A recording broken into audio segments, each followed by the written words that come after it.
Hello everyone, today I'll be reviewing Jason and the Argonauts.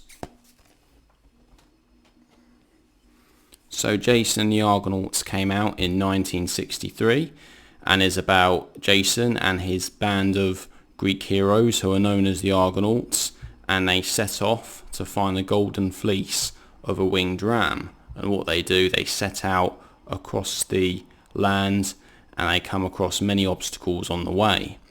Now this film is one of the films which Ray Harryhausen did the stop motion animation for. Ray Harryhausen was very famous for doing this type of animation. He also did the animation for Clash of the Titans as well, which came out in 1981, and also lots of the Sinbad films.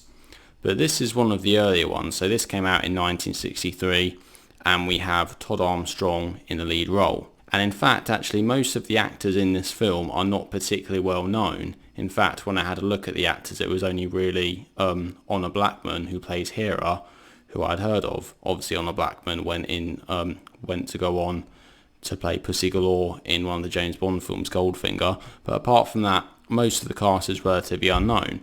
And really, the acting in this film isn't brilliant, but to be fair, this is not a film that's about the acting. This is about the action sequences, it's about the special effects, and by special effects I'm talking about the stop motion animation. We get so many fantastic sequences in this film. It really is a good fun film to sit down and enjoy, and it's a film that doesn't take itself seriously. It really is just an enjoyable motion picture. Some of the memorable scenes are when there's this giant statue of Talos, which turns its head really slowly in this creaky sort of way, then it steps off its plinth and everybody else is running away towards the boat, and that is really the first action set piece in the film. We also get some scenes with these Harpies which are attacking this man, and we also get a scene with a Hydra. By far the most famous scene in this film is probably a scene right near the end where you have these army of skeletons which are fighting Jason and a few of the Argonauts, and this sequence is particularly impressive because of all the movements and the choreography of the fight. It must have been so difficult to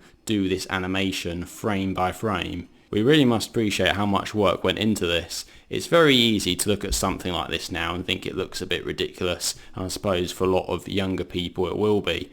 But for a lot of people this was a film that they grew up with watching in the 60s and 70s, and has really become a cult classic. It's one of those films, while maybe not the best fantasy film, it still is very well remembered by lots of people and therefore has become a cult classic, and in lots of people's eyes is a fantastic film, and I can certainly appreciate it in lots of ways. I think all the action set pieces are absolutely fantastic, and the stop motion animation, I think it still looks really good today. So in terms of what I didn't like about this film, well, there was one action sequence I thought was a little bit disappointing, and that's the bit with the Hydra. So the Hydra obviously is a monster which has lots of different heads. In this one it has 7 heads, so I was expecting, oh okay, Jason's probably going to chop off one of the heads and more are going to sprout out, but no, Jason just stabs the Hydra and then it dies, and that's it. So I was a little bit disappointed by that one, but really all the other action set pieces are absolutely fantastic and all enjoyable to watch. I do have to say that I thought,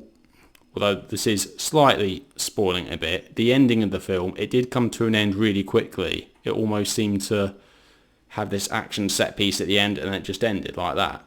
Whereas in a lot of other films you have this climax or a big important scene and then you have a sort of resolution at the end. Whereas this film, it just ended like that straight away.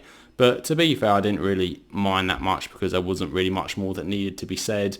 And sometimes when you have a scene at the end, it might go on a little bit too long. So I think the ending pretty much just sums up what this film is about. It's all about fun, it's about these action set pieces, and it's not about telling a serious story. It's about telling an adventure story with us as the audience following Jason and the Argonauts on their adventure. I will also mention the music in this film. So the score for this film was actually done by Bernard Herrmann, which I was very surprised at, because Bernard Herrmann, if you never heard of him, probably one of the greatest film composers of all time, or film score composers of all time rather. Bernard Herrmann had done the scores for many great films, including Taxi Driver, Psycho, North by Northwest, Vertigo, and then he did this as well, and the score for this is really good. We get this intro sequence with the music playing, it really sets you up for the film. You know that it's going to be a good old-fashioned adventure film, and it certainly was.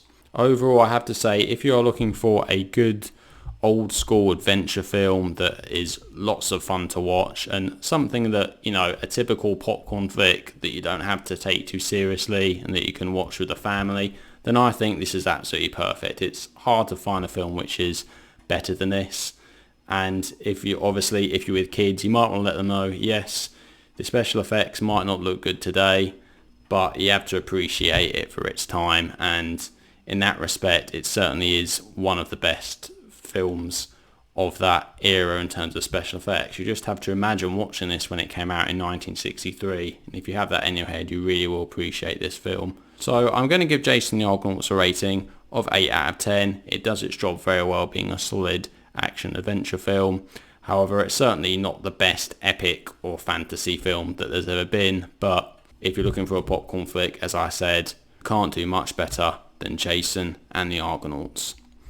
So there we go. So that is my review of Jason and the Argonauts. So what do you guys think? Have you seen Jason and the Argonauts? Definitely check this one out if you haven't seen it. It's definitely worth it.